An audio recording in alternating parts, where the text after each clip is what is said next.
Hola hermanos, continuamos con más del Catecismo de la Iglesia Católica. Hoy leeremos del numeral 687 al 693. Artículo 8. Creo en el Espíritu Santo. Numeral 687. Nadie conoce lo íntimo de Dios sino el Espíritu de Dios.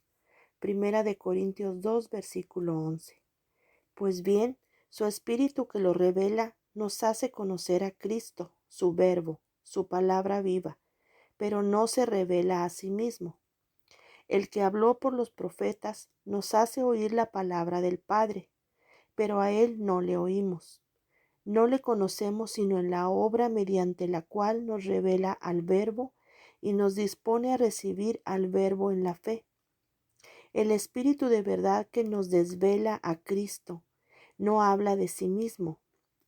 Un ocultamiento tan discreto, propiamente divino, explica por qué el mundo no puede recibirle, porque no le ve ni le conoce, mientras que los que creen en Cristo le conocen porque Él mora en ellos. Numeral 688.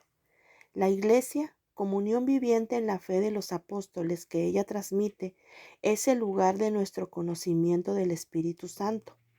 En las escrituras que Él ha inspirado, en la tradición de la cual los padres de la Iglesia son testigos siempre actuales, en el magisterio de la Iglesia al que Él asiste, en la liturgia sacramental a través de sus palabras y sus símbolos, en donde el Espíritu Santo nos pone en comunión con Cristo, en la oración en la cual Él intercede por nosotros, en los carismas y ministerios mediante los que se edifica la Iglesia, en los signos de vida apostólica y misionera, en el testimonio de los santos donde Él manifiesta su santidad y continúa la obra de la salvación.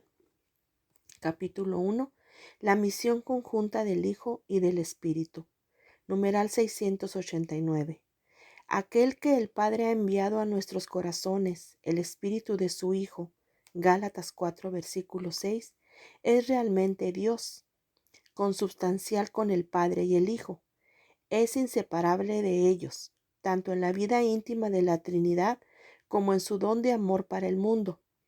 Pero al adorar a la Santísima Trinidad vivificante, consubstancial e indivisible, la fe de la Iglesia profesa también la distinción de las personas.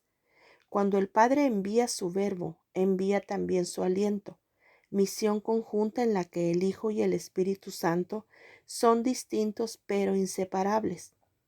Sin ninguna duda, Cristo es quien se manifiesta, imagen visible de Dios invisible, pero es el Espíritu Santo quien lo revela. Numeral 690. Jesús es Cristo, ungido, porque el Espíritu es su unción y todo lo que sucede a partir de la encarnación mana de esta plenitud. Cuando por fin Cristo es glorificado, puede a su vez, de junto al Padre, enviar el Espíritu a los que creen en Él. Él les comunica su gloria, es decir, el Espíritu Santo que lo glorifica. La misión conjunta se desplegará desde entonces en los hijos adoptados por el Padre en el cuerpo de su Hijo. La misión del Espíritu de adopción será unirlos a Cristo y hacerles vivir en Él. La noción de la unción sugiere que no hay ninguna distancia entre el Hijo y el Espíritu. En efecto, de la misma manera que entre la superficie del cuerpo y la unción del aceite, ni la razón ni los sentidos conocen ningún intermediario, así es inmediato el contacto del Hijo con el Espíritu.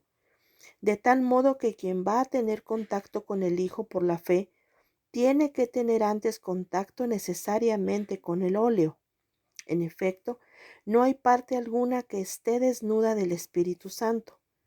Por eso es por lo que la confesión del señorío del Hijo se hace en el Espíritu Santo por aquellos que la aceptan, viniendo el Espíritu desde todas partes delante de los que se acercan por la fe. Capítulo 2. El nombre, los apelativos y los símbolos del Espíritu Santo. El nombre propio del Espíritu Santo.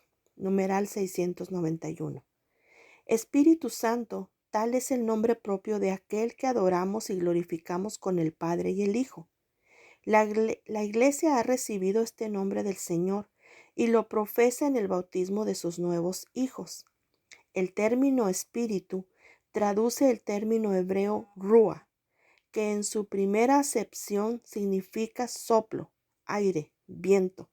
Jesús utiliza precisamente la imagen sensible del viento para sugerir a Nicodemo la novedad trascendente del que es personalmente el soplo de Dios, el Espíritu Divino. Por otra parte, Espíritu y Santo son atributos divinos comunes a las tres personas divinas, pero uniendo ambos términos, la escritura, la liturgia y el lenguaje teológico designan la persona inefable del Espíritu Santo, sin equívoco posible con los demás empleos de los términos Espíritu y Santo. Los apelativos del Espíritu Santo. Numeral 692. Jesús, cuando anuncia y promete la venida del Espíritu Santo, le llama el Paráclito, literalmente aquel que es llamado junto a uno, advocatus. Juan 14, versículos 16 y 26 y capítulo 15, 26, capítulo 16, versículo 7. Paráclito se traduce habitualmente por consolador, siendo Jesús el primer consolador. El mismo Señor llama al Espíritu Santo Espíritu de verdad. Juan 16, versículo 13. Numeral 693.